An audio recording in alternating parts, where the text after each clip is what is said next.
All right, everyone. Welcome. We've got Keri Smith here from D Program. Welcome, Keri. Hi, thanks for having me. All right. Well, it is a good day to have you because Barry Weiss just dropped absolute mayhem in the 5th installment of the Twitter Files. So we're going to get right into it and see what happened with Mr. Donald. All right. The Twitter Files, Part 5, the removal of Trump from Twitter. On the morning of January 8th, President Donald Trump, with one remaining strike before being at risk of permanent suspension from Twitter, tweets twice. 6:46 a.m. He says, the 75 million great American patriots who voted for me, America first, to make America great again, will have a giant voice long into the future. They will not be disrespected from or treated unfairly in any way, shape, or form. At 7:44 a.m., he says, to all those who have asked, I will not be going to the inauguration on January 20th. Barry says, for years, Twitter had restricted calls, both internal and external, to ban Trump on the grounds that blocking a world leader from the platform or removing their controversial tweets would hide important information that people should be able to see and debate. Twitter says, our mission is to provide a forum that enables people to be informed and to engage their leaders directly, the company wrote in 2019. Twitter's aim was to protect the public's right to hear from their leaders and hold them to account. But after January 6th, as Matt Taibbi and Michael Schellenberger have documented, pressure grew both inside and outside of Twitter to ban Trump. There were dissenters inside Twitter. One dissenter says, maybe because I'm from China, said one employee on January 7th, I deeply understand how censorship can destroy the public conversation. So let's pause on that. Yeah. Yeah. That gives me chills. It does. Yeah. Maybe it's because I'm from China. Like I know, smells Oh, like you're China. from China. When you were born there? No, I'm saying what this person said. This person said, maybe it's because I'm from China. Like this smells like China. This kind of authoritarian, this drunk on power tyranny of removing this head of state. And the way whoever said this, I'm imagining it's a woman, but who knows? I'm gonna say she, the way she said this being sort of like, knowing she's the dissenter saying, well, maybe it's just because I'm from China. And then they all just completely ignore and belittle her point of view. It is pure arrogance. It is the height of entitlement for freedom.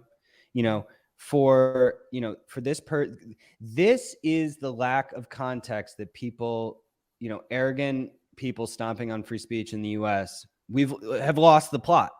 It's like, this is why it exists. There are people who understand how dangerous it is to not have free speech. And it's so like beautiful to me that this happened and that this person stood up. And, it's just like, the Twitter person responds to them. I respect that, but realistically, we impose far stricter rules on effectively everyone else on the platform. Like, what are you talking about? Yeah. Well, and this person like spoke up in the minority, which is already scary, and it just kind of showcases like that was, the tweeps did really kind of have a hive mind. And so it was good to see like this person speaking out, but obviously as we go forward, that's not going to really matter. Maybe that person did you guys see the breakdown of the Twitter employee donations to the Republicans and the Democrats over the years and how they changed? Because by the year 2022, I think the amount of money that Twitter employees were donating to the Republican Party, it was less than 1,000. It was like, I don't know, like $500, all of Twitter. Maybe it was this person. Wow. I was like wondering who's that guy? One person. It must be so wild to be that person and just be watching all this go down. And it's also interesting, like certain people they decide to name and certain people they don't. Yeah. But all right, let's keep ripping here. But voices like that one appear to have been distinct minority within the company. Across Slack channels, many Twitter employees were upset that Trump hadn't been banned earlier. After January 6th, Twitter employees organized to demand their employer ban Trump. There's a lot of employee advocacy happening, said one Twitter employee. And then there's a Slack screenshot. Mm-hmm. We have to do the right thing and ban this account, said one staffer. It's pretty obvious he's going to try to thread the needle of incitement without violating the rules. It's like, Yeah. oh, so you mean he's gonna try to not violate the rules? Like, Yeah. So he's not going to incite. Right. So yeah, so he's not gonna incite. All right, keep going. In the early afternoon of January 8th, the Washington Post published an open letter signed by over 300 Twitter employees to CEO Jack Dorsey demanding Trump's ban. We must examine Twitter's complicity in what President-elect Biden has rightly termed insurrection. Mhm. But the Twitter staff assigned to evaluate tweets quickly concluded that Trump had not violated Twitter's policies. I think we'd have a hard time saying this is incitement, wrote one staffer. Yeah. It's pretty clear he's saying the American patriots are the ones who voted for him and not the terrorists. We can call them that, right? From Wednesday, another staffer agreed. Don't see the incitement angle here. Get into the juicy part. I'm also not seeing clear coded incitement in the Donald J. Trump tweets, wrote Anika Navaroli, a Twitter policy official. I'll respond in the elections channel and say that our team has assessed and found no violations or for the Donald J. Trump one. So she does just that as an FYI. Safety has assessed the Donald J. Trump tweet above and determined that there is no violation of our policies at this time. Later, in parentheses, Barry says, Navaroli would testify to the House January 6th committee for months. She says, for months, I had been begging and anticipating and attempting to raise the reality that if we made no intervention to what I saw occurring, people were going to die. So she's a hypocrite. Yeah. Yeah. So she just, that's what she's saying, right? Like at this point, she's saying, no, it doesn't violate. But in front of the Jan 6 committee, she said the opposite. Mm-hmm. Wow. Posturing. Unbelievable. To understand Twitter's decision to ban Trump, says Barry, we must consider how Twitter deals with other heads of state and political leaders, including in Iran, Nigeria, and Ethiopia. In June 2018, Iran's Ayatollah Ali Khamenei, I'm going to butcher all of these, so be prepared. Israel is a malignant and cancerous tumor in the West Asian region that has to be removed and eradicated as possible, and it will happen. Twitter neither deleted the tweet nor banned the Ayatollah. I mean, that's amazing. Like, it's a cancerous tumor. Israel, a whole country, it needs to be, he says, has to be removed and eradicated. That's fine. That's not incitement. But Trump saying the 75 million American patriots who voted for me, won't be, will be heard, whatever the rest of that was. He's talking about the people who voted for him. That's somehow they come around to saying, even though they said earlier it's not a violation and it's not even coded language, whatever that is, to be a violation. I would be curious as well, like, because that tweet was still up, because it's like we were all aware of this. We knew the hypocrisy that, terrorist accounts were not getting banned and other kind of, normal accounts were getting banned. Yeah. So I'll bet you that this account was reported all the way up through the time Trump was being banned. I bet you people were still reporting. I would like to see the data on this from Twitter. Yeah. Was this being reported and rejected at the same time that Trump was banned? Because I definitely saw articles pointing out this hypocrisy, and this was like a mega, it's just unbelievable. Well, I remember the Taliban was trending when I was like in Twitter jail, and I was like, this is insane. I don't know if you guys remember that, but it was a couple of days where the Taliban, like, they were just all over Twitter and people were like celebrating them, and it was nuts. Which is very. Go ahead. Well, it's just very interesting because in the previous Twitter files, we learned that even though they lied publicly several times and said they don't shadow ban, they do indeed shadow ban. They call it visibility. What was it? Visibility something BF. But they do that. And they also would put people in different categories where they were under a search ban, where like if you searched for them, you couldn't find the account, or they would put them in a trending ban where they couldn't trend, where their tweets could not trend, or they wouldn't show up for hashtags, things like that. But yeah, that was libs of TikTok. Yeah. Yeah. But fine I for think it's Taliban. visibility filtering, maybe. Visibility filtering. That's it. Yeah. So, and the thing is that the argument that this tweet by Khamenei should not be like under the First Amendment, you probably could argue that even though it is arguably, obviously sort of a call for some sort of violence, you could argue that it's allowed under the First Amendment because it is not specific. It's basically a broad, I'm not defending this tweet, but I'm just saying that, it in the US, like it would probably be legal to say that, even though it's just an awful thing to say. And just, I mean, nothing Trump said came anywhere near this. So, all right. In October 2020, the former Malaysian prime minister said it was a right for Muslims to kill millions of French people. Twitter deleted his tweet for glorifying violence, but he remains on the platform. The tweet below was taken from the Wayback Machine.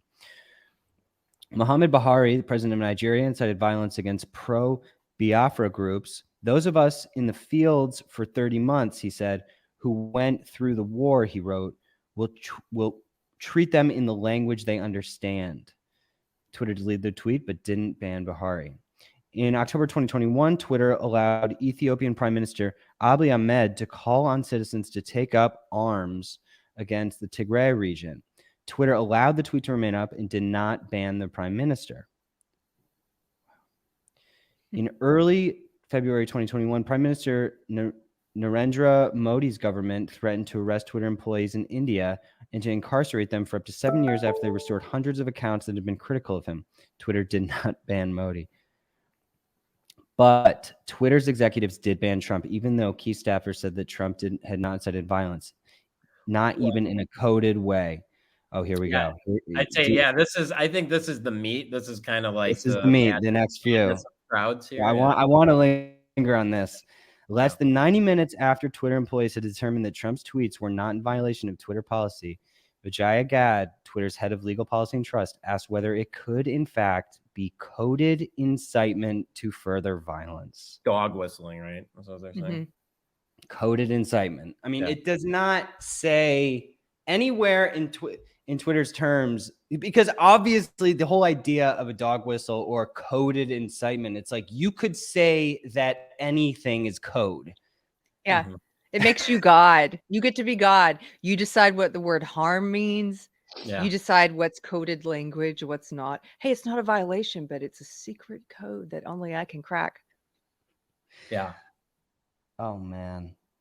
So Vijaya at this point, so they're saying it's not he didn't violate the Twitter policy, but she's questioning that at this point, is what I'm gathering from that, right? Well, she says it's not a rule violation. Thanks. The biggest question is whether a tweet like the one this morning from Trump, which is not a rule violation on its face, is being used as coded incitement. But like, yeah. And so, all right, we're almost at the part where it happens, but there's still some ambiguity over what exactly happened. But a few minutes later, Twitter employees on the scaled enforcement team suggest that Trump's tweets may have violated Twitter's glorification of violence policy if you interpreted the phrase American patriots to refer to the rioters. Things accelerate. Yeah, go ahead. Can I interrupt there really quick? Because earlier in this thread, that there was a Twitter employee you read directly who said that it can't be a rule violation because the American patriots line clearly refers to the people who voted for him and not to the rioters, or as that Twitter employee called them, terrorists. And in fact, to read the tweet again, he says the 75 million great American patriots who voted for me. Yeah. Right. There weren't 75 I was in the million. past. In the past.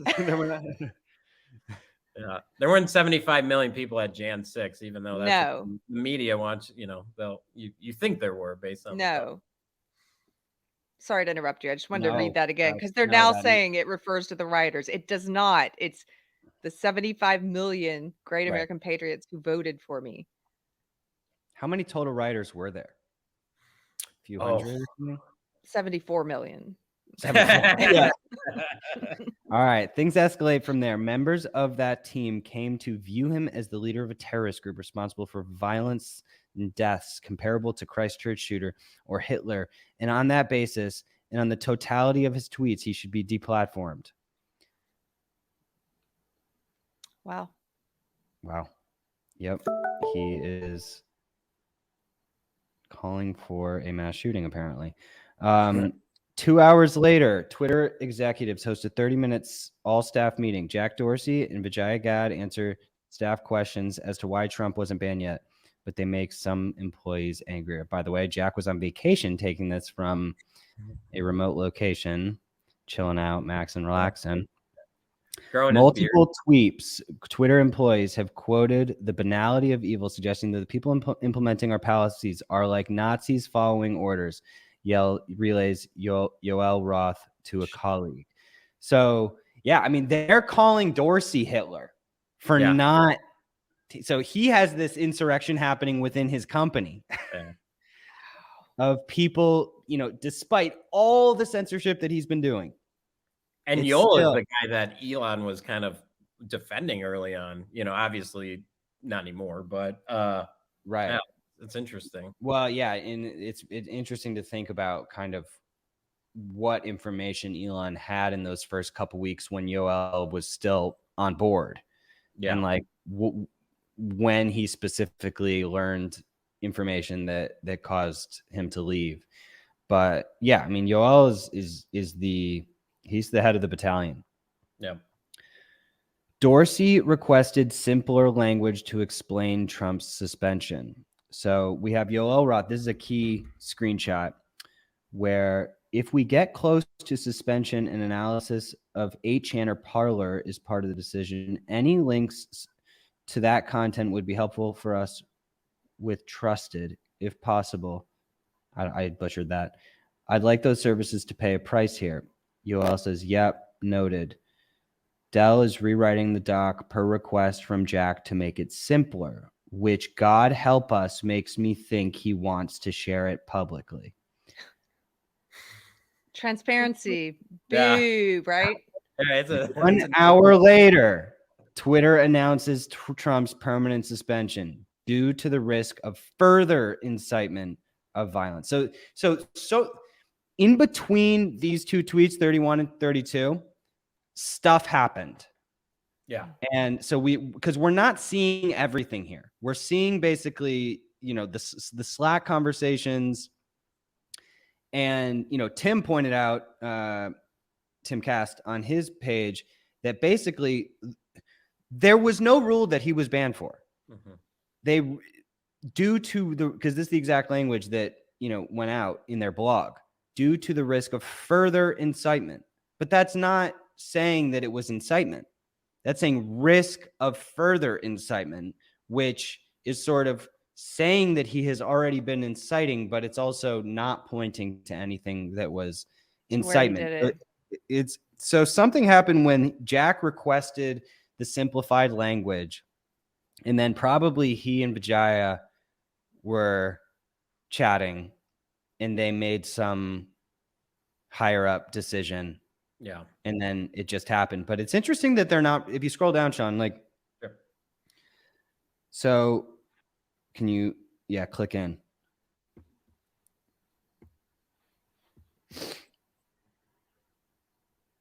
Oh, yeah.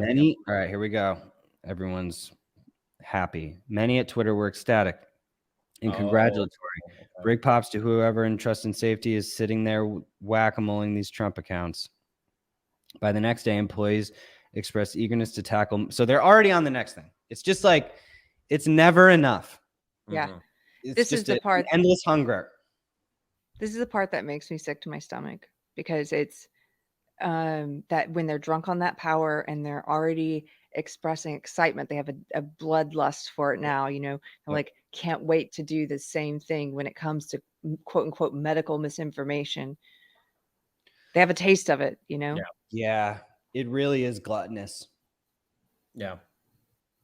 I mean, you would think that there would be more kind of even just like enjoy what you like. If you're so happy, like enjoy it for longer.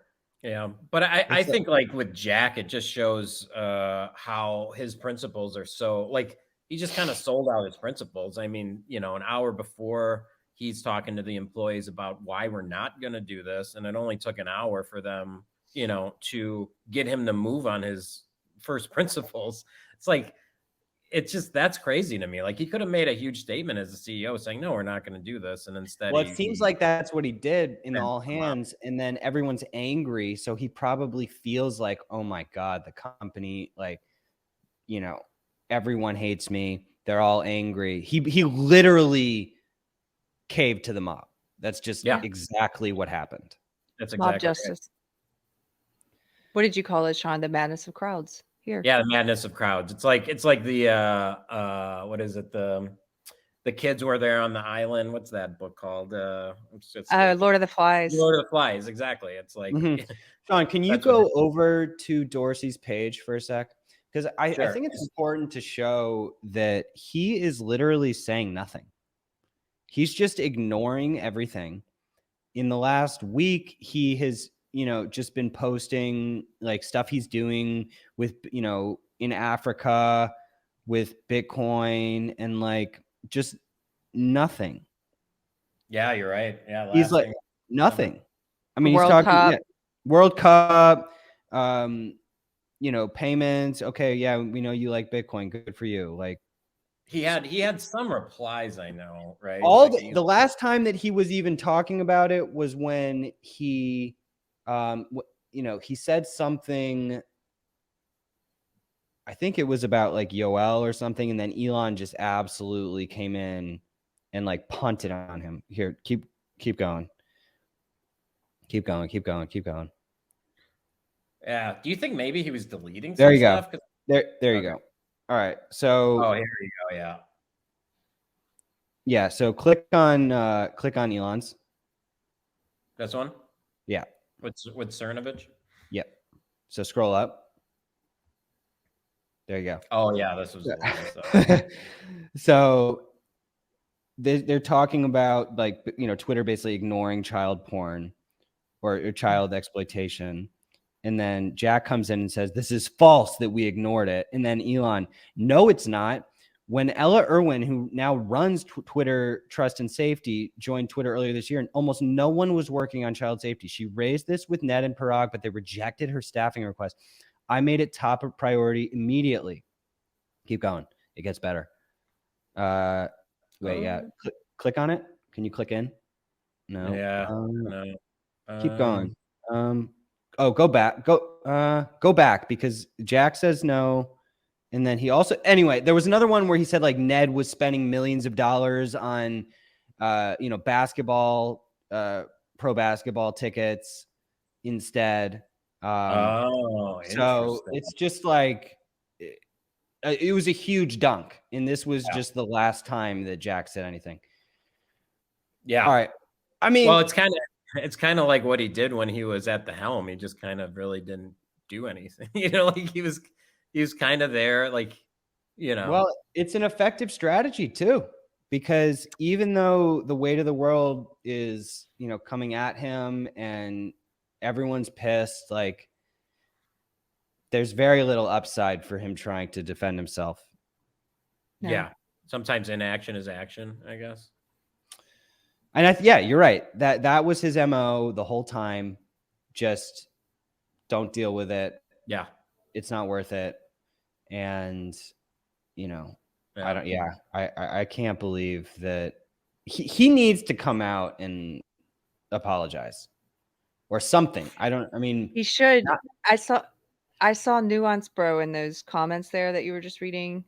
He called him out also and said to Jack, he said, you also said Twitter doesn't shadow ban despite proof otherwise, which was in one of the Twitter files dumps. That they call it VF, but they're shadow banning.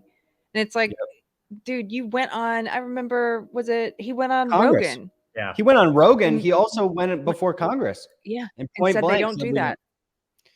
Yeah. So he lied to Congress about it.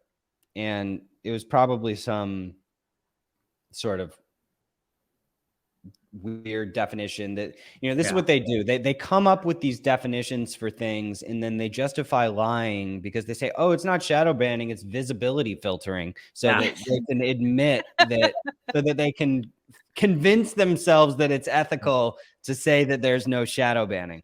Well, yeah. So, that was a Zuckerberg interview with Rogan too, where he's like, yeah, Facebook doesn't shadow ban. And then he went to explain about how the Hunter Biden laptop story was deranked significantly. It's like, well, which one is it? Like, This makes me think of it's not shadow banning, it's visibility filtering. Makes me think of Amber Heard when she's like, I didn't punch you, I hit you. Right. It's like, oh, well, you're just changing the word. Yeah. All right, let's keep going. Almost there. For the longest time, Twitter's stance was that we aren't the arbiter of truth, wrote another employee, which I respected, but never gave me a warm, fuzzy feeling. Yes, because everything is about you having a warm, fuzzy feeling. That is all that matters in the world. You can never be uncomfortable. That would just be completely unacceptable for you ever have to confront any difficult debates or issues. But Twitter CEO Parag Agrawal, who would later succeed Dorsey as CEO, told head of security Mudge Zatko, I think a few of us should brainstorm the ripple effects of Trump's ban. Agrawal added, centralized content moderation, in my opinion, has reached a breaking point now. So they realize that this isn't sustainable. Yeah. Outside the United States, Twitter's decision to ban Trump raised alarms, including with French President Emmanuel Macron, German Prime Minister Angela Merkel, and Mexico's President Andrés Manuel López Obrador. Macron told an audience he didn't want to live in a democracy where the key decisions were made by private players. I want it to be decided by a law voted by your representative or by regulation, governance, democratically discussed and approved by democratic leaders. Merkel's spokesperson called Twitter's decision to ban Trump from its platform problematic and added that the freedom of opinion is of elementary significance.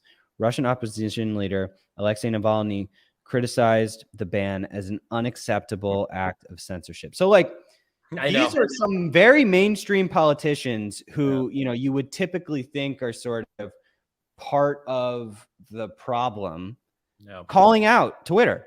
Yeah. So it's like even heads of state who are, not necessarily like the champions of free speech, but even they. I know. Yeah.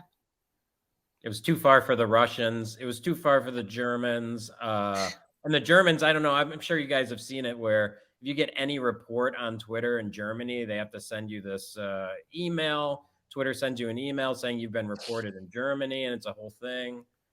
Because Germany has very strict hate speech laws. Yep. But from her perspective, she's like, well, this isn't hate speech. This isn't incitement. This is just your president basically saying a normal type of thing that a president would say before a rally or at the end of their term. So, okay. Yeah. Whether you agree with Navalny or Macron or the executives at Twitter, we hope this latest installment of the Twitter Files give you insight into that unprecedented decision. From the outset, our goal as investigating the story was to discover and document the steps leading up to the banning of Trump and to put that choice into context. Ultimately, the concerns about Twitter's efforts to censor news about Hunter Biden's laptop, blacklist disfavored views, and ban a president aren't about past choices of executives in a social media company. They're about the power of a handful of people at a private company to influence the public's discourse and democracy.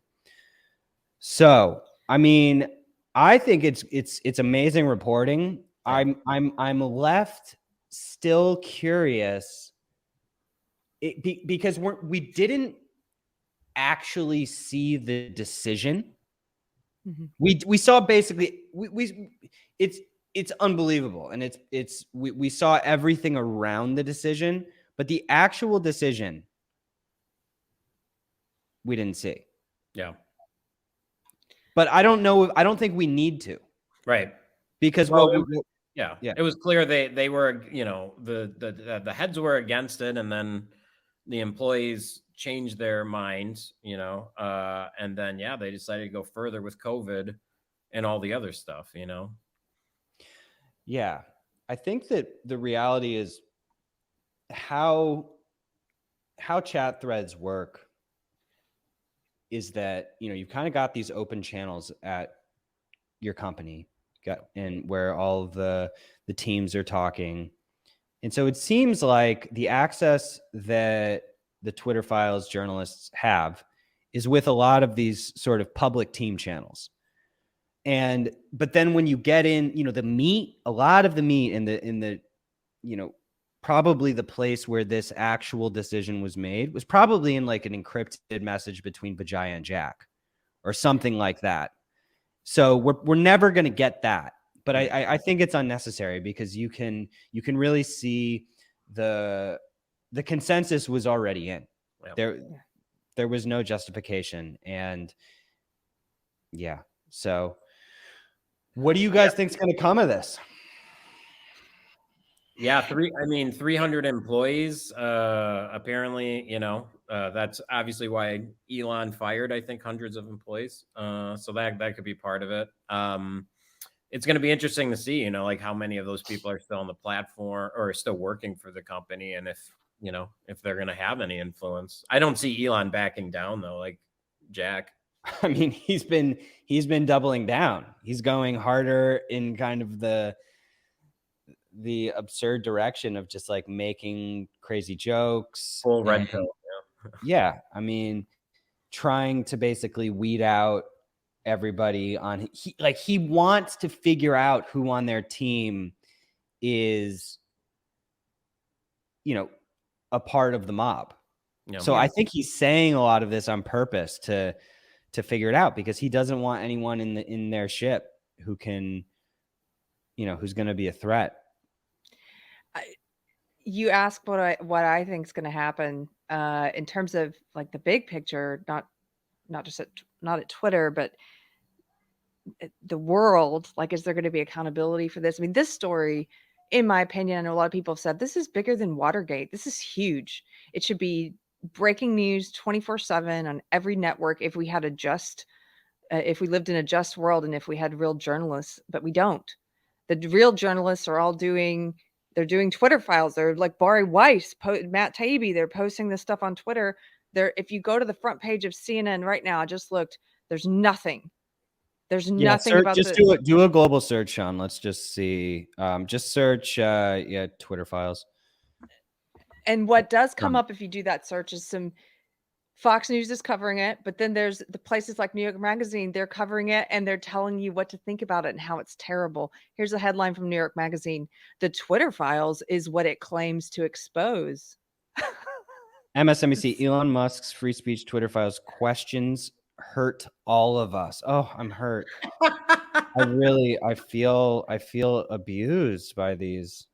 Well, I love Fox. It's like reveals the staffers who didn't believe Trump violated cyber. Well, that's good. At least they're giving that person, you know, I'm assuming they with the Chinese person. Here's Vanity Fair. Elon Musk's Twitter Files says a lot more about him than Twitter. Like they're bullies. You know, they're trying to bully Bari Weiss. Yeah. Elon Musk takes a shot. So 7 hours ago, go to the New York Times homepage. I want to see if this is even on. So nope. Though this fusion breakthrough is we can't get into it, but this is actually a huge deal.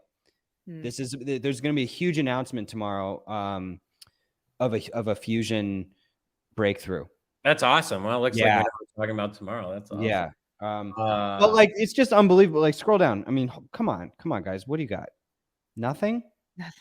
Well, the interesting thing is, so I know one of the other things we were kind of thinking about talking about was the fact that Elon Musk got banned on stage or booed on stage in San Francisco. Bring that up.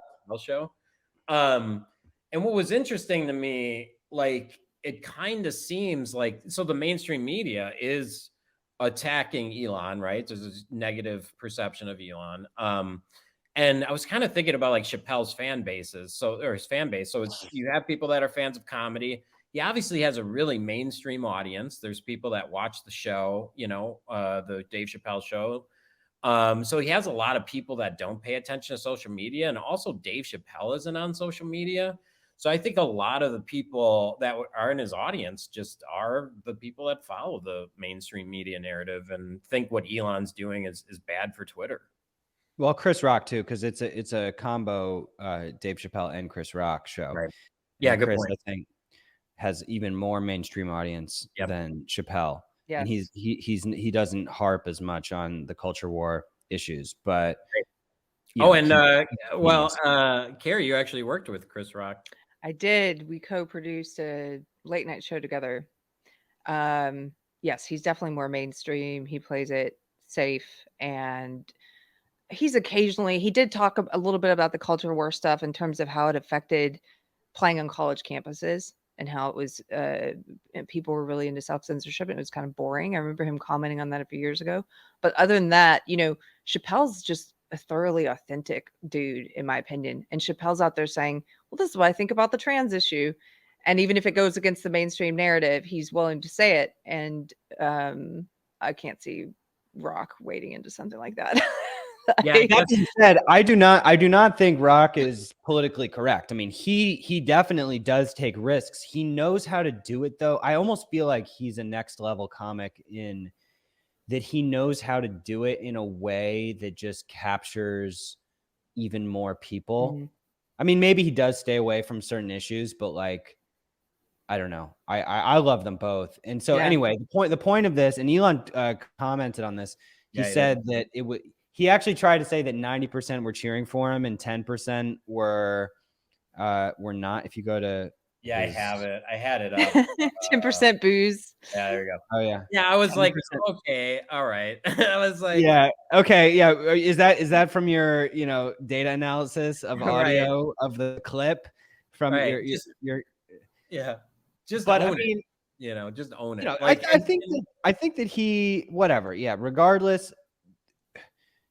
It's interesting that he says that this is the first time that he experienced booze IRL. And, he's got to get used to that. And so it's a good thing for him to experience that physically. And yeah, it's surprising though. It really does show that like how could you imagine being at a Chappelle Chris Rock show? And Elon comes out amid all this. So it's like clear they're all friends, they're having a good time. And then just like, what do you think they're booing about?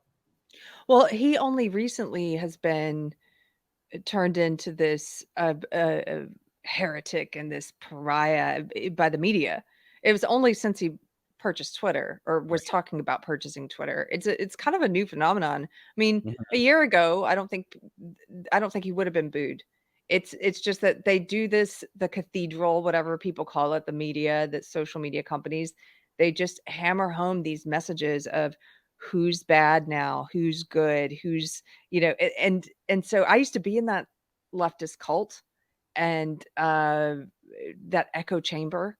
And if you're just getting this constantly, you're getting multiple impressions a day, just like marketing, right? It takes multiple impressions. You're getting multiple impressions a day about what a bad guy he is. And he's a literal white supremacist or a patriarchal figure or a fascist or what have you, that this is a new thing where they've programmed these people to now see him and boo. That's my opinion of it. And I think it was also the night after he made the, my pronouns are prosecute Fauci. Yeah. And that tweet pissed, it's a double whammy. Because you're pissing off the whole pronoun community and also everyone who's worried about COVID. And that transcends, like that's, a lot of people who may even be politically incorrect, they may actually take COVID really seriously. So you're sort of like, he has to have known that, I mean, he was trying to piss people off. And I think that I'll be curious if he keeps doubling down on the shit posting. Yeah. Because, given now that he kind of felt that IRL blowback, what do you guys think that he's going to keep he's still, I guess the Branch Covidians are upset. He just said that today. Yeah. Yeah. I think he's going to keep doubling down. I think for like the Chappelle audience thing though, it's so interesting because if, if I had to guess, if I had to guess Dave Chappelle's audience, they'd be more anti-establishment, more anti-COVID, more in favor of, being able to question stuff, but it just wasn't the case. And maybe it was Chris Rock's fan base too. But yeah, it's just interesting. So I don't think Elon's going to change tactics. I think he's going to keep going down this road, which is good. But there are still some things that he's promised that he still hasn't delivered on. So like there's still some criticisms there. But yeah, and what was up with this ban of Bryson? Somebody, did you see Bryson that? Gray? I didn't see that. Yeah, he got banned yesterday. Oh. Yeah, Zuby was making a call out to get him unbanned. I think that the reality is that a lot of their moderation infrastructure and personnel has not changed. Yep. And so you still have legacy systems in place, which, yeah, I mean, it makes sense that people are still getting banned. They've still not done an overhaul of the speech policy. I mean, a lot of like the hateful conduct policy is still exactly the same. The only major legal change they've made was to retire the COVID misinformation terms. They haven't changed anything else. Yep. So, in a sense, until they change those terms, they kind of have to keep banning people because that's what the terms say. And yeah, I mean, yeah, we look, the work is not done. We're holding Elon accountable. We're going to keep, congratulating him for the good moves that he makes and, trying to make sure that he follows through on the encryption and open sourcing the algorithms and, actually instituting a free speech policy. Yes, exactly. And that's, one of the things, one of the first accounts that posted the booing video actually got scrubbed. And Tim talked about this a little bit today, and he was talking about the DMCA, which is interesting because the DMCA is like one of those things that's so gray area. So he, Tim was defending the decision to remove that content, and it's true. DMCA is there to protect an audience, and if that person would have been sharing content from the show, I agree, like that's a DMCA, but they weren't, and that's where the DMCA gets really weird. It was very newsworthy, that clip, people booing. It didn't have any of Chappelle's content in it, none of his material. Why would that get taken off? I mean, comedians specifically, I mean, I understand it wasn't their material, but like the production companies and the agencies behind those productions are ruthless. Yeah. With regard to, any filming inside those. So I don't think that Elon requested that. Oh, no, I don't think so either. But it's like how the DMCA can be weaponized. It's like it got weaponized against you. I mean, that's Elon, unbanned, myth-informed. Sean is still banned. Like, what is a DMCA? And, obviously we were, at the Joe Rogan show, they lock up your phone. That's pretty obvious. But some people actually appreciate when you share the clips. And, you don't take the content. Like, that's obviously a huge no-no. But a lot of comedians will tell you they're not locking up the phones because they're worried about their content being shared. They're locking it up because they don't want to get canceled, because they're trying out new material, and that's scary. Well, I think it is partially about the content being shared, because comics are, until they release their special, basically every show that they do is just working stuff out. Yes. And so they don't want to, they're taking risks with what they say, and it's not polished. And, I think it is their right to have control over that. Granted, like, it's social media and stuff happens. So plus, it's not like musicians, even once they're out on tour and they're doing the same routine every night. It's not like music where you go to the show and most people want to hear their favorite songs, like play my favorite songs. It's nobody's going to the comedy show like tell me all my favorite jokes that I already know. Right. It's the opposite. Yeah. I will say though, like if you listen to him though, like Joe at the arena in Fort Worth, Hinchcliffe in Fort Worth, like different comedians, different shows I've been at, they specifically say, look, we're not locking up your phones. So because of our content, we're locking it up so we don't get canceled. They specifically say that. Wow. and that's scary. Like, so I'm surprised I said that. Yeah, like straight up. Because that's not what Joe has really said on his podcast, from what I can recall. I think. Yeah. Anyway, it's a mixture of both. I wish I could have recorded it for you. Yeah. Cool. Well, I think that, people are asking, are lawsuits going to come out of this? Yeah. The question is, like, what's Trump's recourse? I mean, there's not much recourse, right? To be honest. I think that what is still missing from these documents is, the FBI, DHS communications, which may have instigated this at all. So, so Trump was president during this, and from what some of the files have said, the Trump administration actually they haven't found any evidence of the Trump administration ever requesting anything to get taken down from Twitter. As compared to the Dems, where there's all kinds of evidence. However, I'm trying to figure out the timeline, because with Yoel was saying that he was having regular meetings with FBI, DHS. Was that during the Trump administration? Yeah, it was leading up to the election. Yeah, leading up to the election. That Hunter Biden laptop was leading up. That was the story they didn't let go that could have turned the election.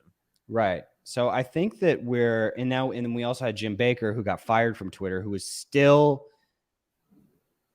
an employee of Twitter, and he was basically vetting the Twitter files before they went to Taibbi and friends, and he was essentially former FBI who was involved in, multiple scandals of the FBI. So, there are still, I forget who posted it, dozens of former FBI and intelligence people working at Twitter right now.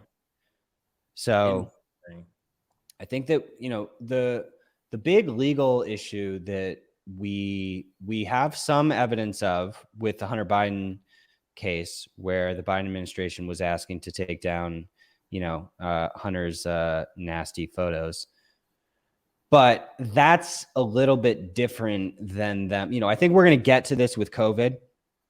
With COVID, we're going to start to see, I think, evidence of, because we actually already know this with Alex Berenson and others, but I think we're going to start to see extensive pressure. But it's interesting that we're not seeing any government pressure to ban Trump from DHS or FBI. So doesn't mean that it wasn't happening, but it's not in here. So in terms of potential lawsuits, it's hard to say. I mean, I guess in the same regard that Berenson got banned and reinstated and had, he had a whole lawsuit with Twitter and he got all this discovery, I think Trump probably could sue Twitter on his own, just because they didn't ban him for an actual violation. Yeah. No. Yeah, I'm working on. I'm trying to get Ron Coleman on the podcast, because he's a lawyer and he's been kind of working in this space through all of this. He's actually helped us with ours, like filing an appeal. But yeah, it'd be interesting to see, what that process was legally early on. Obviously, Berenson had to pay a ton of money. I remember Megan Murphy; she lost her lawsuit. Yeah. It's a tough thing, to have to go through this process. And, what does it look like today? I mean, are they seeing less legal action now for people? I don't know, Right. And then the interesting thing is that Trump would be suing Elon's Twitter. Yeah. Yes. He's not suing Jack and Vijaya, which brings up a whole interesting idea of Elon is whistleblowing himself. Yeah. He's actually exposing Twitter to liability by releasing all of this information. And so good on him for you know, essentially not caring. Like, because I'm sure lawyers are telling him, like, dude, you're responsible for this company now. Are you sure you want this out there? Right. And, you know, but I think it's very important that he's doing it, because in clearly separating, you know, people are talking about Twitter 2.0, Twitter 1.0 now, almost as if they're different companies. Yeah. And yeah, so time will tell. This has been great. So what else is going on with you, Keri? What's your main focus right now? Well, as I was telling you guys before we started, I've actually, my husband and I are renovating this old house that we live in. And so the past month and a half, we've just been absorbed into that, because we're going to be hosting these house concerts that are kind of like the old salon style, where you bring in different artists and musicians. And so we just had our first one on Friday, and we were in a mad rush to get our music parlor completed by then. And we live streamed the first half of the concert. It's him doing classical pieces on piano. We had an opera singer, and then a full band for the second half. And we're going to do more. I had people from my podcast come out. I had someone drive from Ohio. It was a lot of fun. And yeah, I'm doing more of that. In terms of the podcast, like the interviews and stuff, I just recently did an interview with Dr. Sheila Nazarian. You guys should talk to her sometime. She's fascinating. She's from Iran. And much like that person in the Twitter files who said, you know, maybe it's because I'm from China, but I know the consequences of censorship. Yeah. Dr. Nazarian had a lot to say about being from Iran, being someone who was smuggled out of Iran by her parents at a young age, and looking at policy here in the West now and saying, oh, that smells like Iran, like being able to look at it from that perspective. So that's my favorite interview that I've done recently. But yeah, you should talk to her. Yeah, I'd love to have her on. We just had Faizan on, one of Bill's friends, and he made a really good statement. He was like, you know, when we let the Chinese into the WTO, the idea behind it was that America would make China more like, you know, adopt Western values. And it's actually been the opposite, which is very, very interesting to think about, you know. Isn't that so crazy? True. Yeah, it's sad. All right. Yeah. Well, where can people find you other than minds.com/Keri Smith? You can find me on YouTube at Deprogrammed with Keri Smith, and anywhere you listen to podcasts. Good stuff. Well, thank you so much. That was a blast going through this. This is, you know, I feel like this is a big day. Honestly, we're probably going to remember this period of time for the rest of our lives. I mean, it really is like momentous stuff, and things are changing really quickly. So yeah, thanks for listening, everyone. Catch you next time.